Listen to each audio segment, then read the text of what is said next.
बिस्मिल्लाहिर्रहमानिर्रहीम। Hello guys, you are watching Chemistry Zone. आज का हमारा टॉपिक है हेट्रोटॉपिक लिगेंड्स। हमारे पास प्रीवियस लेक्चर जो था वो होमोटॉपिक था। हमारे पास होमोटॉपिसिटी क्या चीज़ थी वो हमने डिस्कस कर ली थी, और अब जो करेंगे that is हेट्रोटॉपिक।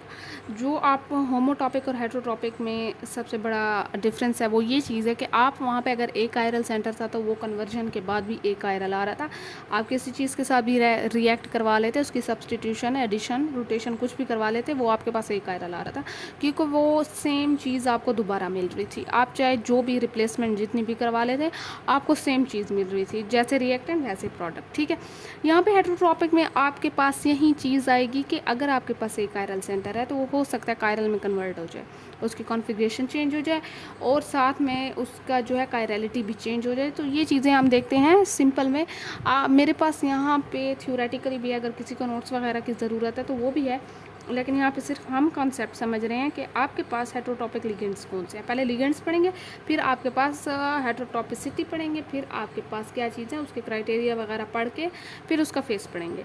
Heterotopic, two or more ligands that are identical when viewed in isolation, but individual replacement of two identical ligands by another ligand give rise to two structurally different isomeric compound, so they are called. वही बात है कि आपके पास ligand होते तो identical है, ऐसे ligand लेने हैं जो टू और मोर आइडेंटिकल हों अगर उनको आइसोलेशन में दिखाया जाए।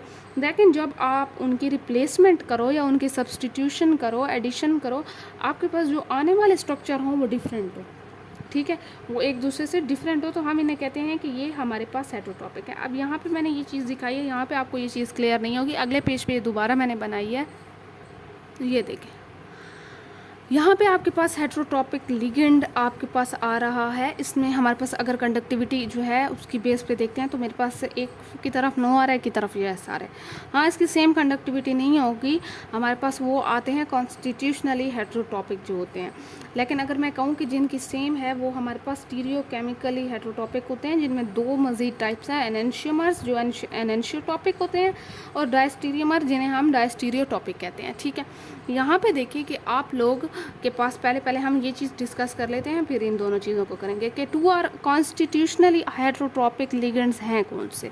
To are more ligands in a molecule that are identical होंगे तो आइडेंटिकल ही। ठीक है, individual replacement by another ligand give rise to two molecule that are constitutional isomer of each other, then original two ligands are set to be constitutional heterotopic ligand. आपने क्या करना है कि आपके पास अगर कॉन्स्टिट्यूशनली आइसोमर आ गए हैं आपके पास, तो वहाँ पे ये कहेंगे कि एक तो ये कहेंगे कि हमारे पास ये सेम कंडक्टिविटी इनकी नहीं है, फिर आप कह सकते हैं कि ये कॉन्स्टिट्यूशनली हेट्रोटॉपिक है। ठीक है, यहाँ पे देखिए मैं आपको अगर एग्जांपल देती हूँ, आपके पास आंसर में भी अगर दो आइसोमर बन रहे हैं तो वो एक दूसरे के कॉन्स्टिट्यूशनल होंगे आइसोमर्स। ठीक है, वो कैसे होंगे, अब आप यहाँ पे देखें कि आपके पास मैं एग्जांपल दी है मैंने अल्कीन की, यहाँ पे मेरे पास क्या चीज़ है, ये दो सेम है, तो ऑब्वियसली हमारे पास ये स्टीरियो सेंटर इसमें कोई भी ना हुआ, आपके पास ये भी CH3 है। अब मैं इन दोनों को रिप्लेस करती हूँ किसी भी X ग्रुप से। ठीक है, मैंने यहाँ पे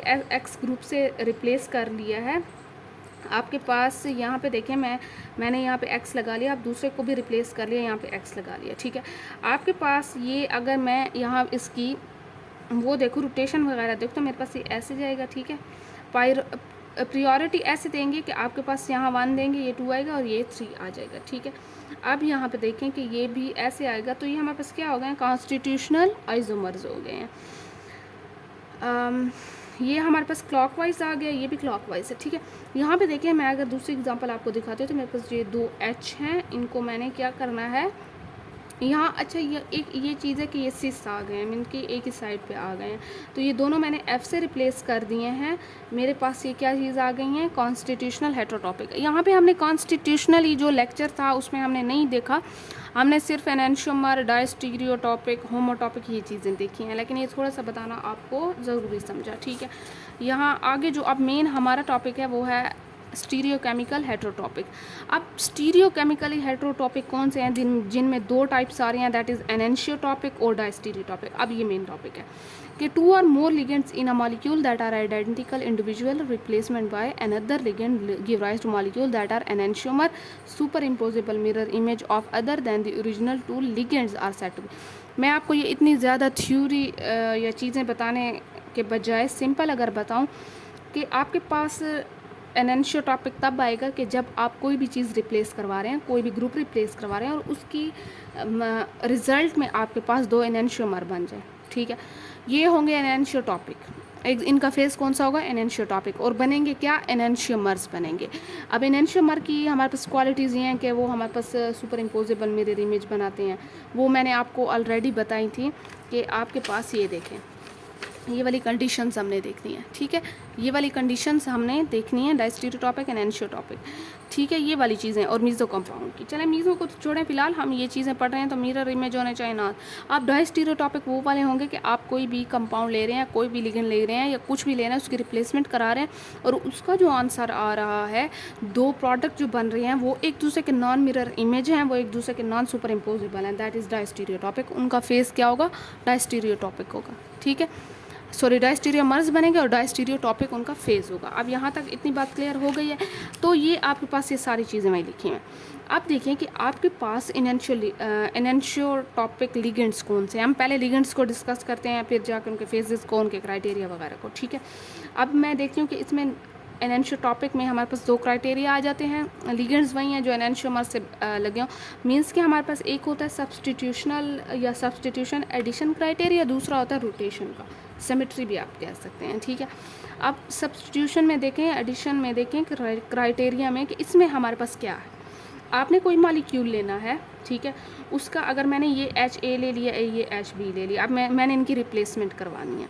अब मैंने रिप्लेसमेंट करवानी है, मैंने इनके साथ क्या कर दिया कि BR जो है वो रिप्लेस करवा दिया, इनकी जगह ये वाला रिप्लेस करवा दिया, सब्सटीट्यूट कर दिया। एडिशन वो होता है जब आप रिप्लेस ना करें बल्कि कोई चीज़ ऐड करें, सिर्फ ऐड करें। सब्सटीट्यूशन वो होता है जब आप एक चीज़ को रिप्लेस करके उसकी जगह कोई और चीज़ लगा दें, ठीक है।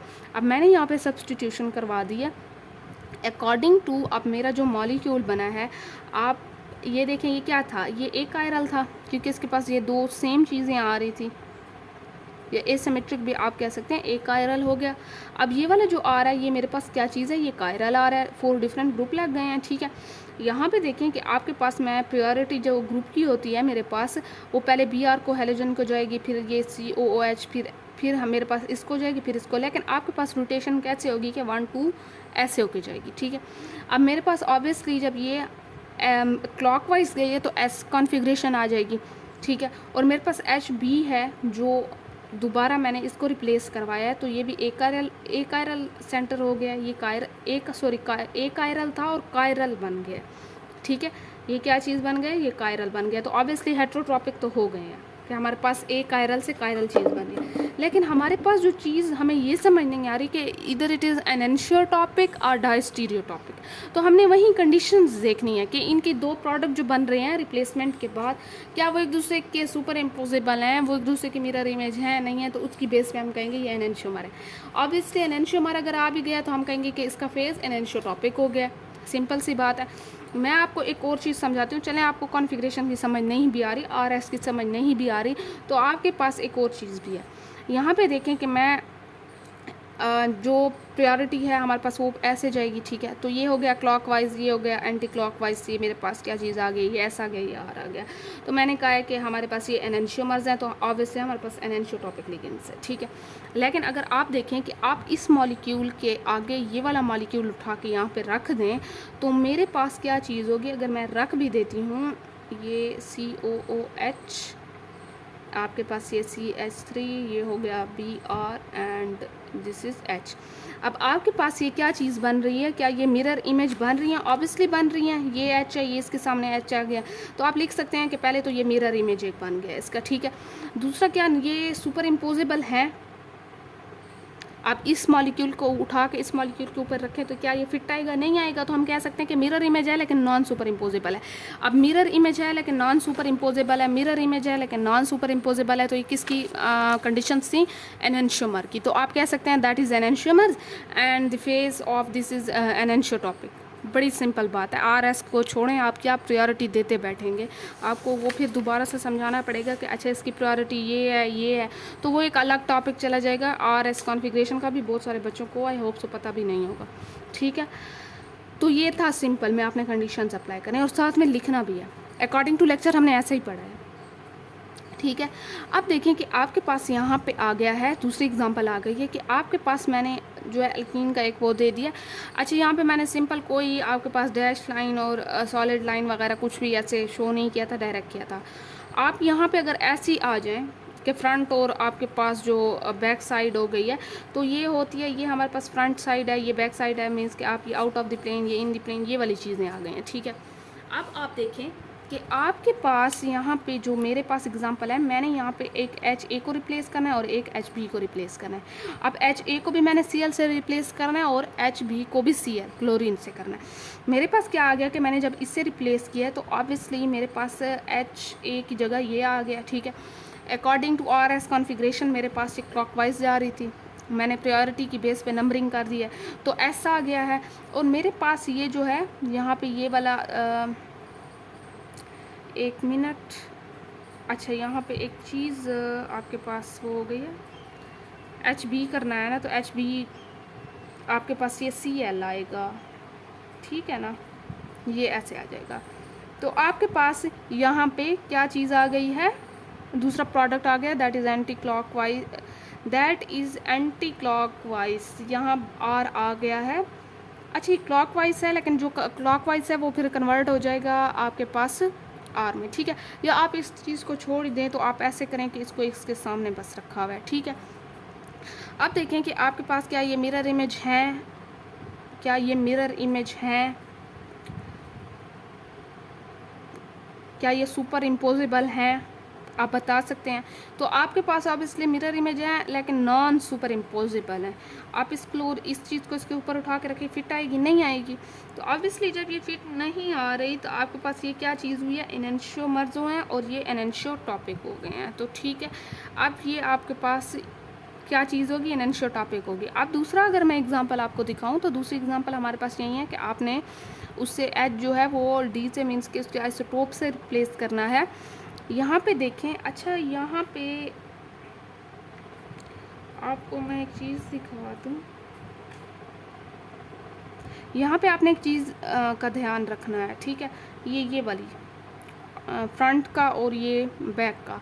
अब यहाँ पे देखें कि मैंने ये HA को रिप्लेस कर दिया है उसके आइसोटोप से, फिर HB को रिप्लेस कर दिया। अब इन दोनों को देखें, क्या ये आपको मिरर इमेज नज़र आ रही हैं, क्या ये आपको सुपर इम्पोजिबल नज़र आ रहा है?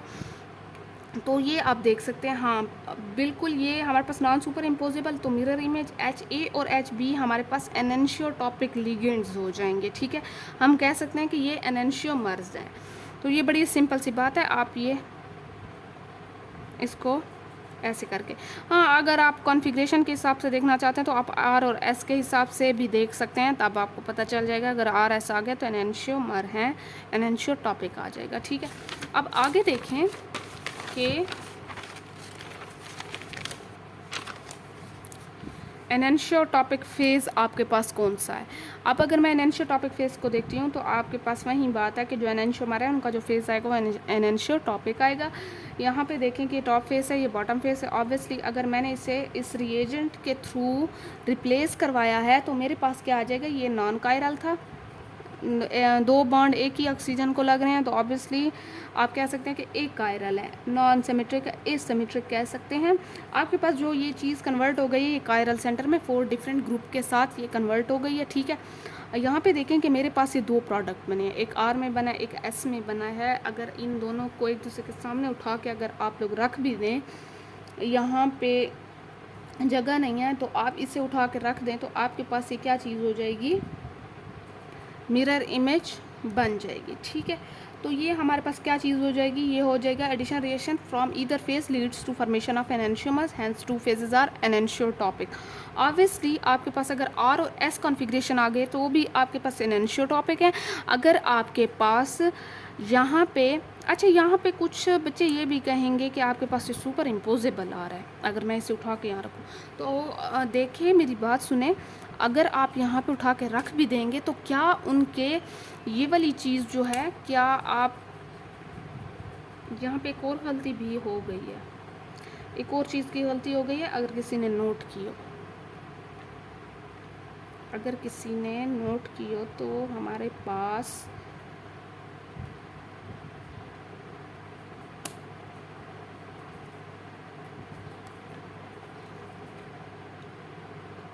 ये देखें, ठीक है। तो यहाँ पे एक ये बैक चला गया, ये फ्रंट पे आ गया, ये हमारे पास, तो ये वाली चीज़ जो है ना, ये लाइन है, ये सेम नहीं आएंगी, फ्रंट बैक सेम नहीं आएगा। तब जाके सुपर इम्पोज फुल होगा जब आपके पास अगर ये बैक पे है तो यहाँ पे भी ईटी बैक पे आना चाहिए, या हमारे पास एच बैक पे है या फ्रंट पे है, आपके पास आउट ऑफ द प्लेन है तो दूसरा जो आना चाहिए वो भी सेम वैसे आना चाहिए, तब हम कह सकते हैं दैट इज़ सुपर इम्पोजिबल, ठीक है। अगर आपके पास ऐसी कुछ लाइंस वगैरह नहीं आ रही, बिल्कुल सेम नहीं आ रही, तो आपके पास नॉन सुपर इम्पोजिबल है, मीन्स कि वही बात है एनएनशियो टॉपिक हो गया या एनएनशियोमर्स बन गया, एनएनशियो टॉपिक फेस हो गया उनका, ठीक है। मिरर इमेज भी कुछ ऐसी आएगी कि आपके सामने जो चीज़ पड़ी हुई है वो दोबारा मिरर इमेज, आपके पास पता है ना कि आपके पास अगर ये है थंब तो आपके पास मिरर इमेज में थंब जो है वो दूसरी साइड पे आ जाएगा, ठीक है। तो that is called mirror image. अब यहाँ पे देखें कि अगला जो है, अगला कौन सा है, ये मैंने टॉप फेस, दूसरा बॉटम फेस वगैरह लिख के दे दिया आपको। अगर मैं इसे SCN के रिएजेंट के साथ रिएक्ट करवाती हूँ, आपके पास ये कौन सा रिएक्शन हो रही है, एडिशन हो रहा है, इसमें कोई चीज़ रिप्लेस नहीं हो रही बल्कि ऐड हो रही है, ठीक है। वो हमने जो पीछे किया वो सब्सटीट्यूशन वगैरह था, सब्सटीट्यूशन एडिशन हम पढ़ रहे हैं, ठीक है ना। इसमें दो ही रिएक्शन आ रहे हैं। अब यहाँ पे देखें कि ये क्लॉकवाइज घूम रहा है, ये सॉरी एंटी क्लॉकवाइज है, ये क्लॉकवाइज घूम रहा है, हमारे पास ये एस आ गया, ये आर आ गया है, या आखिर में ऐसा भी होता है कि एस जो है वो आर में कन्वर्ट हो जाता है, आर आता है तो वो एस में कन्वर्ट हो जाता है। लेकिन हमारे पास जो मैंने आपको आसान तरीका समझाया है वो यही है कि आपने इसके सामने यही वाला मॉलिक्यूल उठा के रख देना, क्या दो कंडीशंस इस पर अप्लाई हो रही हैं कि ये मिरर इमेज और नॉन सुपर इम्पोजिबल हो, तो आपके पास ऑब्वियसली ये दो कंडीशंस हो रही हैं। एक तो आपके पास ये मिरर इमेज आ रहा है, बाकी नॉन सुपर इम्पोजिबल आ रहा है। यहाँ पे फिर से एक और मिस्टेक हो गई है। अच्छा, यहाँ पे CN जो है,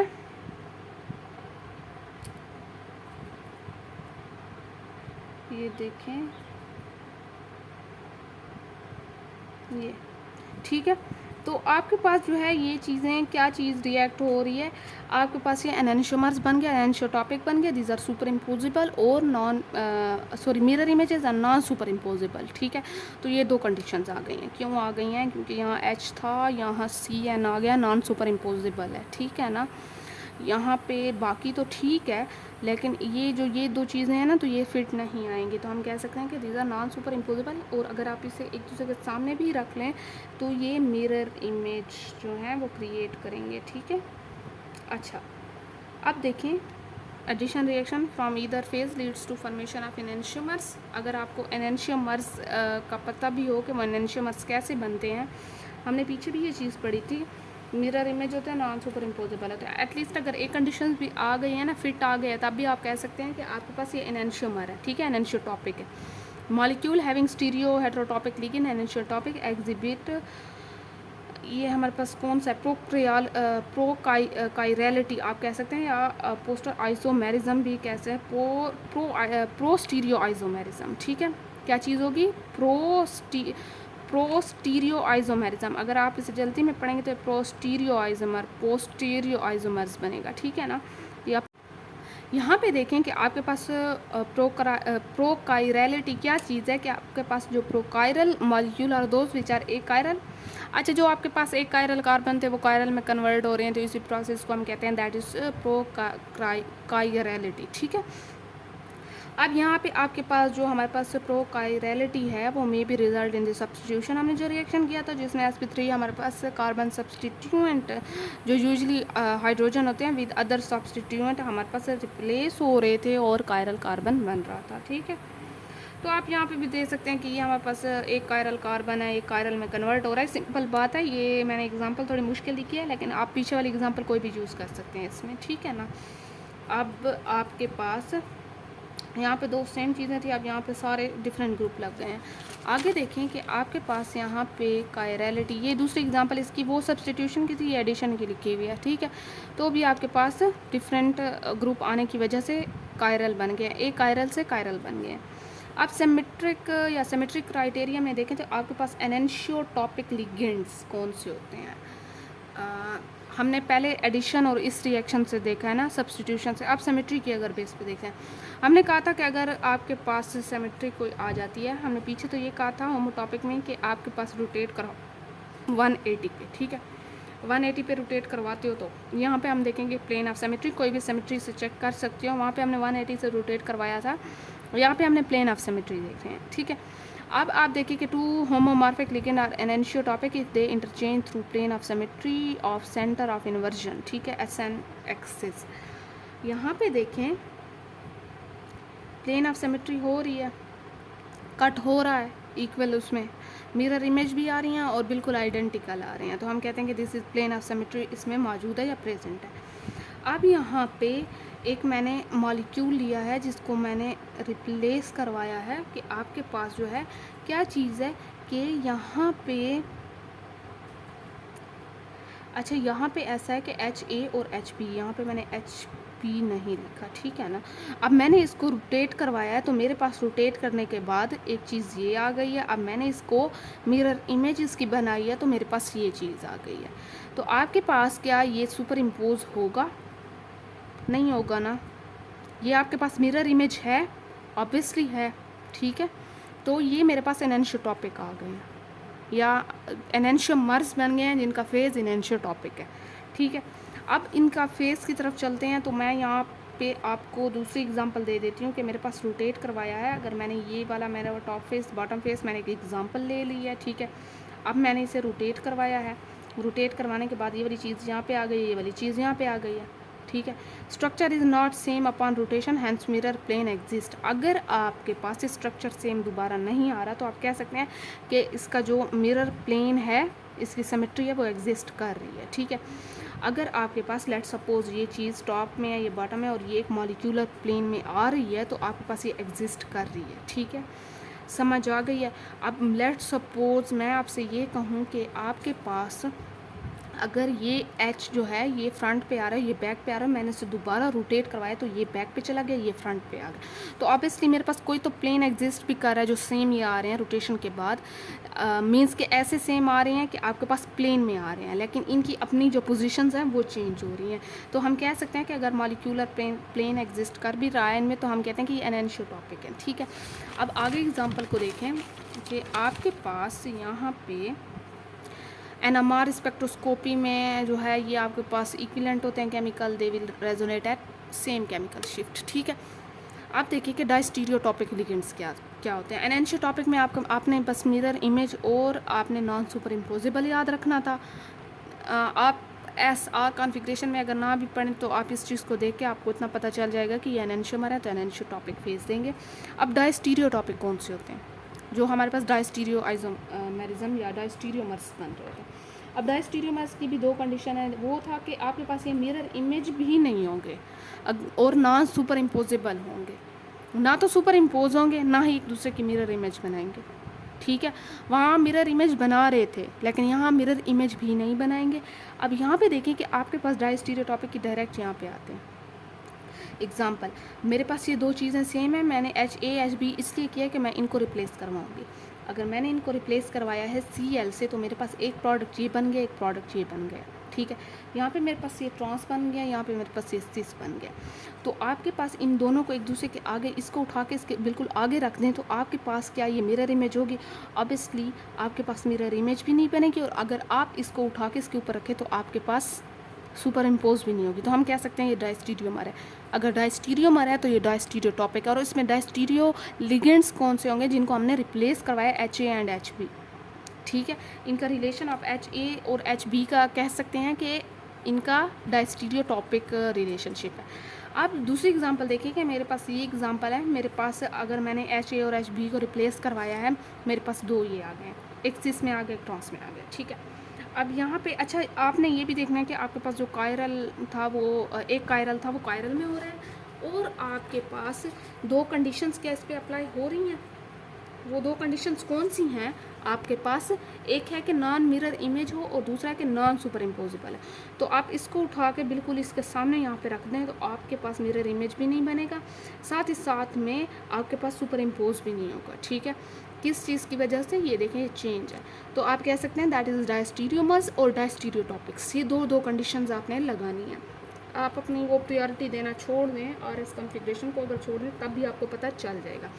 अब एक चीज़ मैं आपको बता दूं, एक ट्रिक बता दूं, या एक आपको निशानी बता दूं इस चीज़ की, कि अगर आपके पास कोई कायरल सेंटर है, अगर आपके पास कोई आपको मॉलिक्यूल दिया गया, उसमें कायरल सेंटर है, let's suppose this is chiral centre, यहाँ पे H लगा हुआ है, यहाँ पे डिफरेंट ग्रुप है, ये भी डिफरेंट ग्रुप है, ये भी डिफरेंट ग्रुप है, ठीक है, दैट इज़ कॉल्ड 4 अगर डिफरेंट ग्रुप कार्बन के साथ लगे हो तो वो हमारे पास कायरल सेंटर बन जाता है या स्टीरियो सेंटर बन जाता है।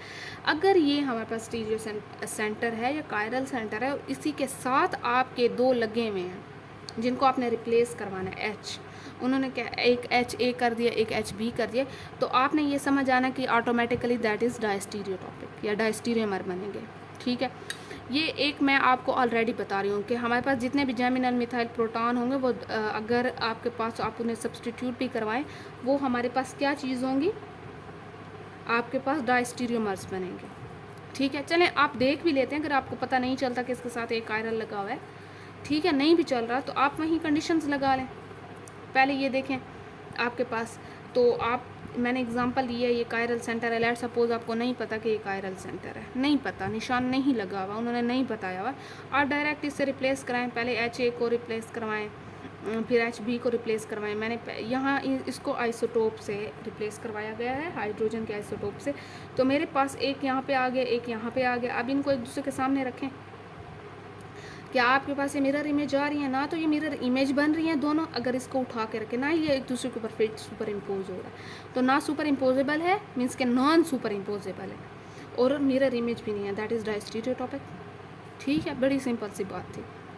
वैसे आपको एक बता दिया कि कहते हैं कि आपके पास जहाँ स्टीरियो सेंटर अगर हो और उसके साथ वाले 2 जो हैं वो लगे हों प्रोटॉन, जिनको आपने चेंज करना हो, रिप्लेस करना हो, सब्सटीट्यूट करना हो, तो वो आपके पास डायस्टीरियोटॉपिक देते हैं। इतनी बात क्लियर है।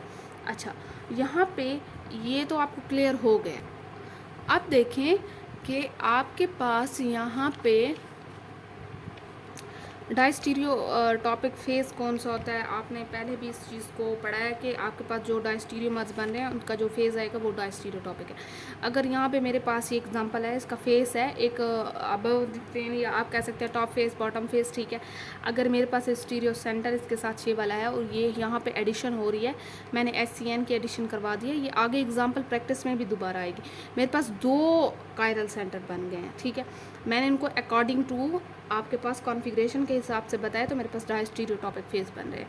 डायस्टीरियोटॉपिक फेस कैसे बने, आप इनके कायरल सेंटर को भी अगर छोड़ देते हैं और इसको उठा के इसके आगे रख देते हैं, तो एक तो ये नॉन सुपर इम्पोजेबल होंगे और दूसरा ये नॉन मिरर इमेज होंगे, तब भी आपको पता चल जाएगा कि दैट इज़ डायस्टीरियोटॉपिक।